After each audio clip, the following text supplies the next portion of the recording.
voyez, je trouve même plus mes mots. Tellement mon cerveau il bug et il est au ralenti.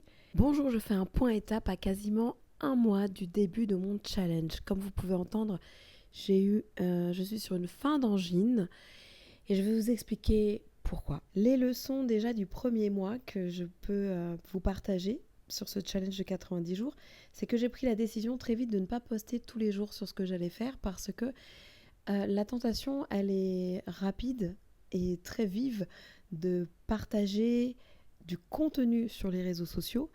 Mais moi, mon challenge personnel, c'est d'avancer sur ma carrière d'actrice.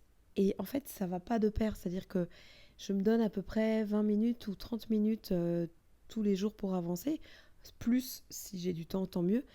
Mais je ne vais pas utiliser ce temps pour créer du contenu parce que faire des vidéos, poster, faire des carousels, préparer des photos, écrire des légendes, tout ça, ça prend énormément de temps.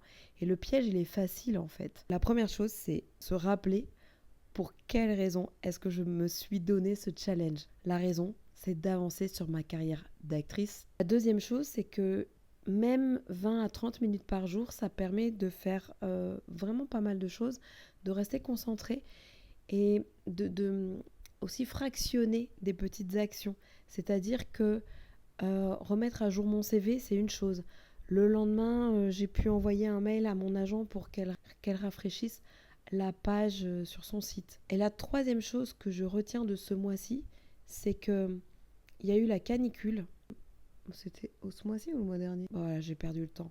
En tout cas, il y a des fois où je m'étais donné une liste de choses à faire que je n'ai pas pu accomplir. Ça a été une grosse frustration et en même temps, il faut faire avec ce qui est. Oui, c'est la canicule et là, la priorité, c'est de se reposer. La preuve, avec ces chauds-froids, avec la fatigue, les courtes nuits, j'ai attrapé une angine. J'étais motivée comme jamais et déjà sur un mois, il y a un tiers du mois qui a valsé à cause de cette canicule. Ça m'a démoralisée. Une fois que la courbe du deuil est passée, j'ai remonté la pente et je me suis dit, bon, qu'est-ce que tu peux faire? Et je suis allée au cinéma. Ben, ça m'a fait un bien fou, parce que déjà c'était climatisé, que j'ai vu des films vraiment inspirants, avec des beaux scénarios. J'ai vu des salles de cinéma pleines que je n'avais pas vues pleines autant de fois depuis avant le Covid. La canicule serait-elle une solution à l'avenir du cinéma? Ce serait bien le seul avantage. Vous en êtes tout de votre côté? Dites-moi. Allez, à bientôt.